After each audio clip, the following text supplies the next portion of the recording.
Hello students and parents, आज की video बहुत ज़्यादा इंपॉर्टेंट है उन सभी पेरेंट्स के लिए जिनके बच्चे 2023 सेशन में 9th क्लास में एनरोल किए हैं।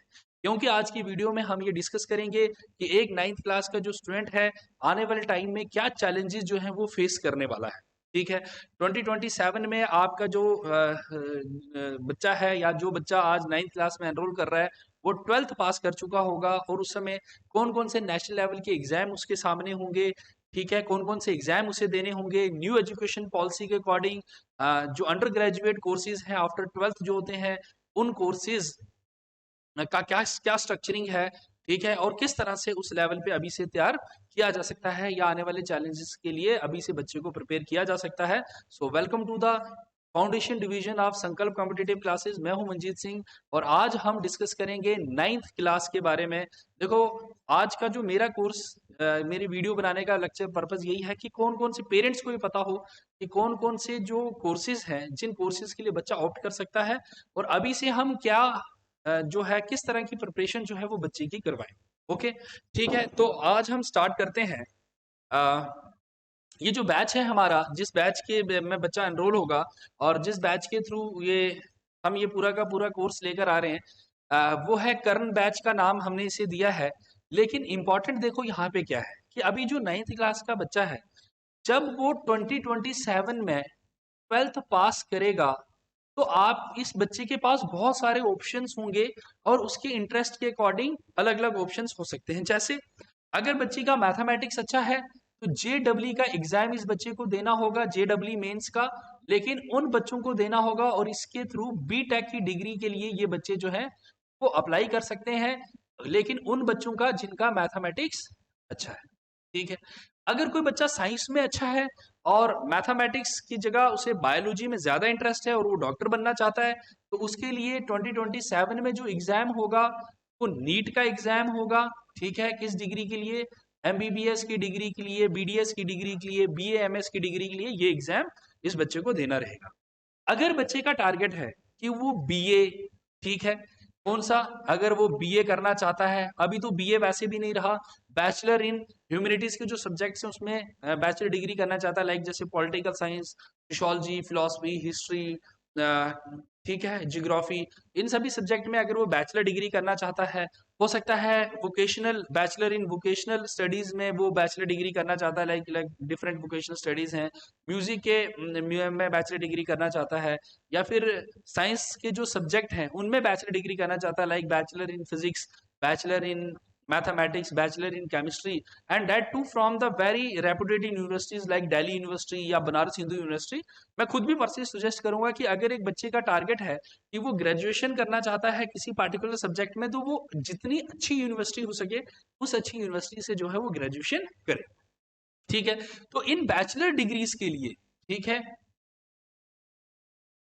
ये जो बैचलर डिग्रीज हैं डिफरेंट डिफरेंट सब्जेक्ट में, ठीक है, वैसे पेरेंट्स की इंफॉर्मेशन के लिए मैं बता दूं कि अब न्यू एजुकेशन पॉलिसी में जो अंडर ग्रेजुएट कोर्सेज के लिए, जब अंडर ग्रेजुएट कोर्सेज में बच्चा जाएगा तो अब वो उसके दो सब्जेक्ट होंगे, अब सिर्फ एक मेजर सब्जेक्ट होगा और दूसरा माइनर सब्जेक्ट होगा। मैंने इस पे सीयूटी के लिए पूरी की पूरी वीडियो भी बनाई है। और ये जो बैचलर डिग्री के लिए एग्जाम बच्चे को देना है वो देना है सीयूईटी का एग्जाम देना है, कॉमन यूनिवर्सिटी एंट्रेंस टेस्ट के थ्रू जो है बच्चा जो है डिफरेंट अंडर ग्रेजुएट कोर्सेज के लिए अप्लाई करेगा। और जहां तक मेरी प्रडिक्शन है तो ये जो नीट और जेडब्ल्यू के एग्जाम है ये भी सीयूटी के अंडर ही आ जाएंगे। हो सकता है फोर ईयर मतलब 2027 तक ये एग्जाम भी इसके अंडर आ जाएंगे। तो कहने का मतलब है, या फिर इसके साथ साथ अगर बच्चा हो सकता है बीए एलएलबी करना चाहता है, ठीक है, आप चाहते हैं कि बच्चा बीए एलएलबी करे और बीए एलएलबी के लिए अब दो इंपॉर्टेंट एग्जाम्स आ गए। वैसे मैं इसके लिए अलग से वीडियो भी मैंने बनाई है बीए एलएलबी के लिए। वैसे सीयूईटी के थ्रू भी बहुत सारी यूनिवर्सिटीज बीए एलएलबी में जो है वो एडमिशन्स ले रही हैं। और वैसे एक बहुत फेमस एग्जाम होता है क्लैट करके बोलते हैं, इस एग्जाम्स के थ्रू भी जो है लॉ यूनिवर्सिटीज में जो बच्चे की एडमिशन मिल सकती है। तो मतलब कुल मिला के हमारे पास कुछ कोर्सेज हैं। 12th में जब बच्चा आएगा, 12th जब बच्चा बच्चा पास करेगा तो उस समय बच्चे के पास कुछ ऑप्शंस होंगे कि आपको अंडर ग्रेजुएट कोर्स के लिए किन किन टेस्ट को देना होगा। बच्चे को किसी भी अंडर ग्रेजुएट कोर्स में एनरोल करना है तो उसे कोई ना कोई एग्जाम तो देना होगा। ये डिसीजन 10th के बाद लें या 12th के बाद लें, बेटर है कि आज ही ये डिसीजन ले लिया जाए। ठीक है। और ये डिसीजन अगर बच्चा नहीं भी ले पा रहा है, ठीक है, तो लेकिन ये तो पता है कि नेशनल लेवल का एग्जाम 12th के बाद बच्चे ने देना है, और संकल्प कॉम्पिटिटिव क्लासेस जो है इन्हीं सब चीजों को ध्यान में रखते हुए, बच्चे की एकेडमिक्स ध्यान में रखते हुए, एकेडमिक्स के मतलब हो गया कि जो स्कूल का करिकुलम है उसको ध्यान में रखते हुए, कि ऐसा कभी भी ना हो कि बच्चे की जो स्कूल की स्टडी है वो हैम्पर हो रही है।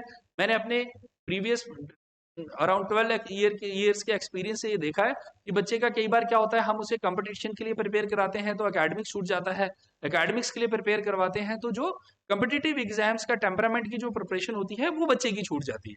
तो हमारी अब ये कोशिश है, इस तरह का हम करिकुलम लेकर आए हैं कुछ एग्जाम्स को टारगेट करते हुए। अगर आपका ये टारगेट है कि बच्चे को 12th के बाद जेई, नीट, सीयूटी, सीयूटी में का मतलब हो गया बैचलर डिग्री करना चाहता है ह्यूमैनिटीज के सब्जेक्ट्स में या फिर साइंस के सब्जेक्ट्स में, या फिर वोकेशनल डिग्री करना चाहता है बच्चा, या फिर एलएलबी करना चाहता है, बैचलर इन मास कम्युनिकेशन और जर्नलिज्म में जो डिग्री करना चाहता है, अगर ये सब कोर्सेज बच्चे ने टारगेट किए हुए हैं तो अभी से ही बच्चे की प्रिपरेशन जो है उस डायरेक्शन में करना बहुत ज्यादा जरूरी है, ताकि बच्चे का जो टेम्परामेंट है वो नेशनल लेवल के एग्जाम्स के लिए आज से ही डेवलप हो जाए।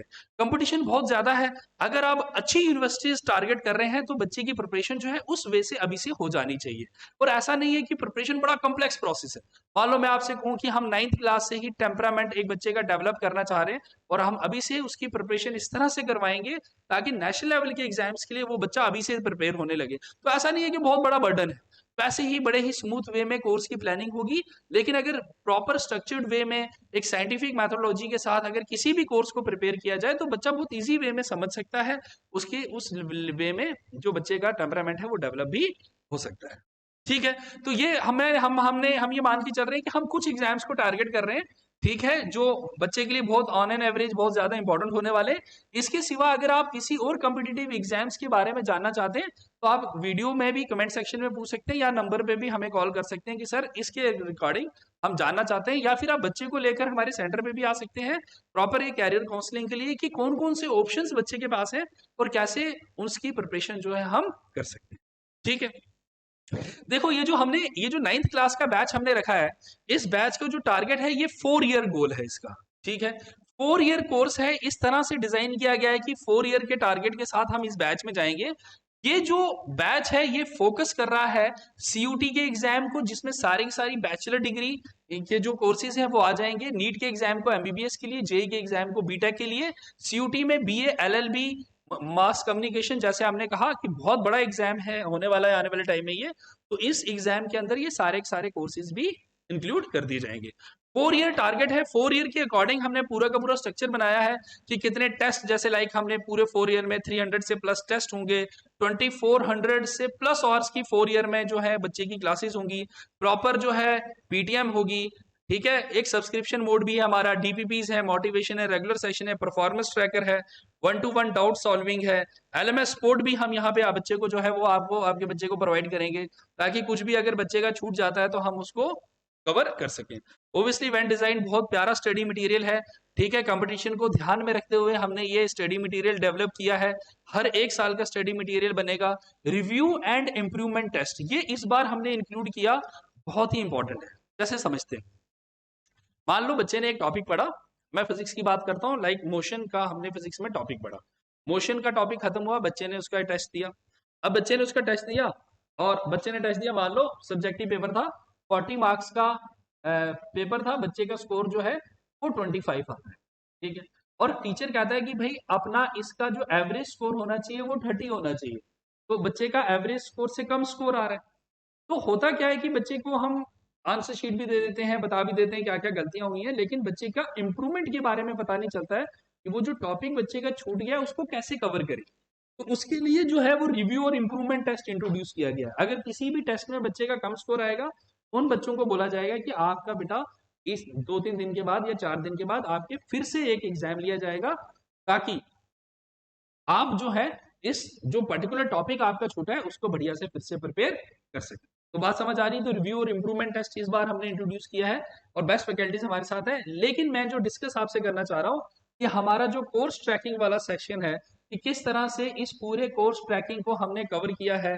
एक और इंपॉर्टेंट चीज जो सब्जेक्ट 9th क्लास में हम कवर करेंगे, that is science, social science, mathematics, English, और साथ में मेंटल एबिलिटी। बहुत ही ज्यादा इंपॉर्टेंट है। अगर आप सीयूटी के एग्जाम को भी देखें तो बहुत सारी यूनिवर्सिटी मेंटल एबिलिटी के सेक्शन से ही क्वेश्चन पूछती है। ठीक है, या बच्चे को अगर आने वाले टाइम में जेकेएस की तैयारी करनी है, यूपीएससी की तैयारी करनी है, एसएससी की तैयारी करनी है, तो इन सभी एग्जाम्स में मेंटल एबिलिटी एक बहुत इंपॉर्टेंट पोर्शन होता है। मेंटल एबिलिटी मैं ऐसा समझता हूँ कि जितनी छोटी एज में बच्चे सीख लें वो उनको लॉन्ग टर्म हमेशा काम आएगी। अभी से ही अगर मेंटल एबिलिटी बच्चे का वो टेम्परामेंट डेवलप कर ले तो बहुत हेल्पफुल रहेगा डिफरेंट कॉम्पिटिटिव एग्जाम्स के लिए। इसलिए मेंटल एबिलिटी के सेक्शन को हमने इंट्रोड्यूस किया है। ऑल्दो एनटीएससी का एग्जाम अब नहीं हो रहा है, लेकिन हमने मेंटल एबिलिटी इसलिए इंट्रोड्यूस किया ताकि बच्चे का जो क्वालिटेटिव टेम्परामेंट है वो हम अभी से ही डेवलप कर सकें। तो जो मेनली सब्जेक्ट हम बच्चे के 9th क्लास में कवर करेंगे that is science, social science, mathematics, English and mental ability. ये सारे सब्जेक्ट्स यहाँ पे कवर किए जाएंगे। पेरेंट्स के साथ 1-to-1 इंटरेक्शन किया जाएगा, उनको सारी सारी अपडेट दी जाएगी बच्चे के बारे में कि कैसे कैसे बच्चे की प्रिपरेशन चल रही है, कम स्कोर आ रहा है या फिर ज्यादा स्कोर आ रहा है। ठीक है, तो कैसे अब हम बोर्ड को और कॉम्पिटिटिव एग्जाम्स का जो हमने गोल सेट किया है उसको हम जो है वो अचीव कर सकते हैं। इसका जो स्ट्रक्चर है संकल्प कॉम्पिटिटिव क्लासेस के फाउंडेशन डिवीजन ने क्या बनाया है, इसके साथ अब मैं आप ये जो चीज है ये आपसे शेयर करता हूँ।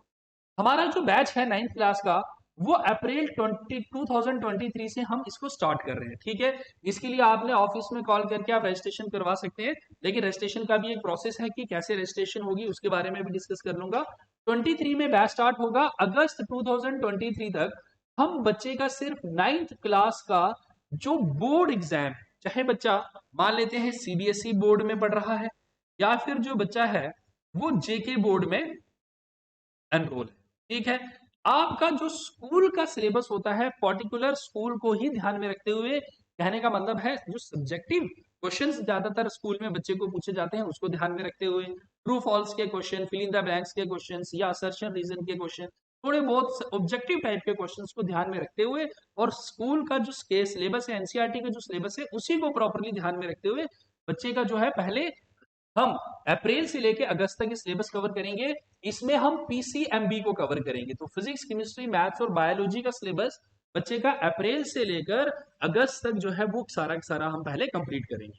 और जब ये सिलेबस कंप्लीट हो रहा होगा इस बीच में बच्चे के 10 पार्ट टेस्ट सब्जेक्टिव, सब्जेक्टिव का मतलब हो गया स्कूल पैटर्न पे पार्ट टेस्ट होंगे ताकि बच्चे की स्कूल की परफॉर्मेंस जो है सबसे पहले बढ़िया इंप्रूव हो जाए। ओके, इसी के साथ 5 पार्ट टेस्ट ऑब्जेक्टिव नेचर के होंगे, लेकिन जो लेवल होगा वो एनसीईआरटी लेवल ही होगा। ठीक है, और इस बीच में 220 आवर्स ऑफ लेक्चर्स इसमें कवर होंगे। 3 to 4 डेज ए वीक इन बच्चों की क्लासेस लगेंगी। मैं समझता हूँ 4 डेज तो वीक लगेंगी ही, कभी कभी 5 डेज ए वीक भी हो सकता है। ठीक है, एंड फिर इसके बाद जिन बच्चों का इस वे में मतलब इन 10 पार्ट टेस्ट में या 5 टेस्ट में परफॉर्मेंस अबव एवरेज रहता है कि भाई ठीक है कि बच्चों का जो सिलेबस है वो अच्छे से कवर हो गया, उनकी परफॉर्मेंस भी बहुत अच्छी है, तो हम पेरेंट्स से बात करेंगे। उसके बाद अगस्त से लेकर नवंबर तक के सेशन में, नवंबर एंड तक सेशन जा सकता है, हम 9th के का ही सिलेबस एडवांस लेवल पे प्रिपेयर करें। अब एडवांस लेवल के आप बोलोगे सर कुछ अलग से पढ़ाओगे, नहीं, देखो 9th और 10th का सिलेबस कंपैरेटिवली बहुत कम है 11th और 12th के सिलेबस के अकॉर्डिंग।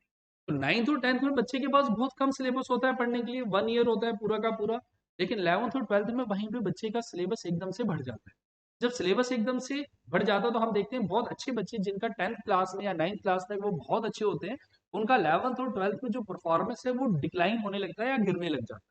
बहुत ज्यादा टाइम मतलब 2-3 मंथ्स 1 मंथ बच्चों को लग जाता है सिर्फ यही समझने के लिए कि इतना ज्यादा सिलेबस है कवर कैसे किया जाए, या इस तरह का जो लेवल है बढ़ गया एकदम से सब्जेक्ट का तो इसको कैसे पिकअप किया जाए। तो हम 9th क्लास में जो ऐसे चैप्टर्स जो 11th क्लास में भी हैं सिर्फ उन्हीं चैप्टर्स को ही हायर लेवल पे थोड़ा सा लेके जाएंगे।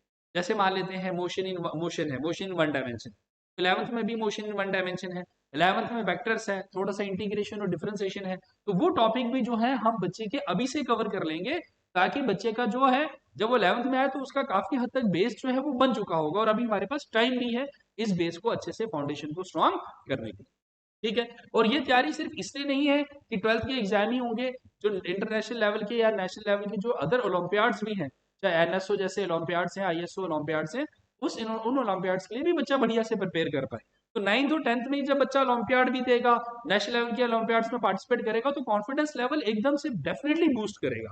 ठीक है, अभी तक ऐसा देखा जाता था एनएसओ या आईएसओ जैसे एग्जाम्स हैं सिर्फ बहुत बड़े बड़े स्कूल्स ही कवर करते थे। ऐसा कुछ नहीं होता है, वो चीज बस बच्चे को सिखानी होती है, बच्चा समझ जाएगा, जब उसे पढ़ाया जाएगा, उस तरह से सिखाया जाएगा, तो डेफिनेटली बच्चा जो है वो उस तरह से ग्रो होगा। ठीक है, तो अगस्त से लेकर नवंबर के बीच में हम 9th के एडवांस का सेक्शन कवर करेंगे ओलंपियाड्स या नीट जेई लेवल पे, जिसमें 5 पार्ट टेस्ट सब्जेक्टिव डिस्कस करेंगे, 8 पार्ट टेस्ट ऑब्जेक्टिव और 110 आवर्स की इसमें क्लासेस होंगी। फिर नवंबर एंड मतलब करीब करीब दिसंबर से 2023 से लेकर फरवरी तक बच्चे की 9th की बोर्ड की फिर से रिवीजन जो है वो स्टार्ट हो जाएगी, ताकि आप बोर्ड में भी उसके जो है अच्छी प्रिपरेशन हो जाए। तो 9th की बोर्ड की रिवीजन स्टार्ट होगी, जिसमें रिवीजन क्लासेस लगेंगी, फिजिक्स केमिस्ट्री मैथ्स बायोलॉजी, ठीक है, और सोशल साइंस की और इंग्लिश की रिवीजन क्लासेस हम कवर करेंगे। 12 पार्ट टेस्ट डिस्कस करेंगे, 8 हाफ सिलेबस टेस्ट होंगे, 12 full syllabus test, 100 plus hours के फिर से लेक्चर यहाँ पे हम कवर करेंगे। ठीक है, और फरवरी तक ये क्लासेस चलेंगी, ताकि बच्चे का जो 9th क्लास का जितना भी करिकुलम है बहुत अच्छे से कवर हो जाए, और उसका जो बोर्ड का स्कोर है वो डेफिनेटली इंक्रीज हो जाए। ठीक है, फिर उसके बाद फरवरी से लेकर मार्च तक जो बच्चा है ये अपने स्कूल के एग्जाम में बिजी होगा। फिर से ये हमारे पास आ जाएंगे बच्चे अप्रैल में, और अप्रैल से इनका दूसरा बैच स्टार्ट हो जाएगा, जिसको हमने कर्ण बैच का नाम दिया है। अगर हम कर्ण बैच की प्लानिंग को देखें तो सिमिलरली वैसी ही कर्ण बैच की भी प्लानिंग है, सिमिलरली जैसे हमने इसकी अर्जुन बैच की प्लानिंग की हुई है। ठीक है, कर्ण बैच की प्लानिंग में भी फिर वही है, अप्रैल से लेकर सितंबर के बीच में अगर हम देखें तो अप्रैल से सितंबर तक फिर से 10th के बोर्ड की प्रिपरेशन जो है इन बच्चों की पहले करवाएंगे। फिजिक्स केमिस्ट्री मैथमेटिक्स और बायोलॉजी का सिलेबस हम इस ये जो टाइम है इस टाइम में कवर करेंगे। ठीक है, उसके बाद जिन बच्चों का परफॉर्मेंस बहुत अच्छा रहता है वही पार्ट टेस्ट है, ठीक है, सब्जेक्टिव पार्ट टेस्ट है, ऑब्जेक्टिव पार्ट टेस्ट है। फिर जिन बच्चों का परफॉर्मेंस अच्छा रहेगा तो सितंबर से लेकर नवंबर एंड तक इन बच्चों के 10th का एडवांस लेवल की जो है वो प्रिपरेशन की क्लासेस लगेंगी। तो एडवांस लेवल कुछ नहीं है, ऑब्जेक्टिव लेवल है, इस बीच में सब्जेक्टिव क्लासेस भी हो रही होंगी, ताकि बच्चे का जो स्कूल का करिकुलम है उसमें कोई प्रॉब्लम ना आए। ठीक है, लेकिन इसके साथ साथ और 10th के सिर्फ उन्हीं सब्जेक्ट्स की ही हम क्लासेस जो हैं लेंगे, जो उन सब्जेक्ट्स की और उन टॉपिक्स की जो 12th में भी है। जैसे लाइक लाइट का एक चैप्टर है वो 10th क्लास में भी है, 12th क्लास में भी पढ़ाया जाता है, तो उसी चैप्टर को हायर लेवल पे थोड़ा सा पढ़ाएंगे।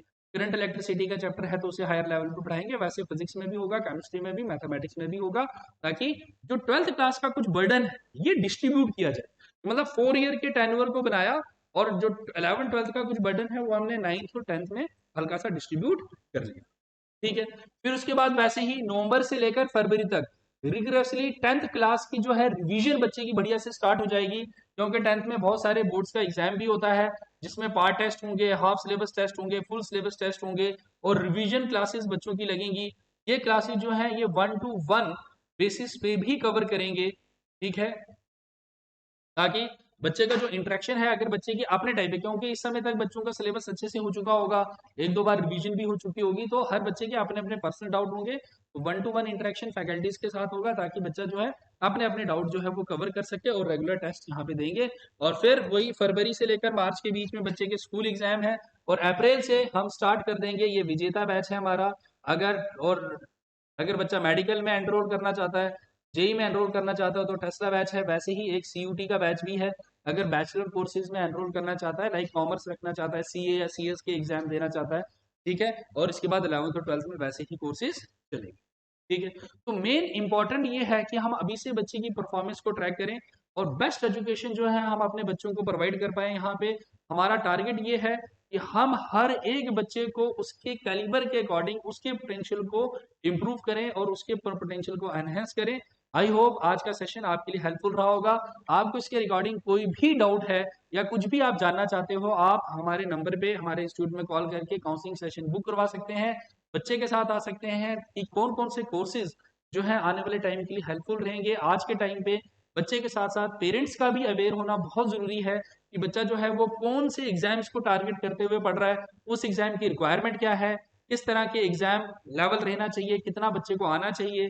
ठीक है, ये सारी के सारा जो इंटरेक्शन इंस्टीट्यूट फैकल्टीज का बच्चों के साथ होता होगा, तो फिर बच्चे का जो इम्प्रूवमेंट है वो हम देखेंगे कि एक बेटर पेस में आ सकता है। ठीक है, और नेशनल लेवल के एग्जाम में अपने साथियों के साथ compete कर सकता है।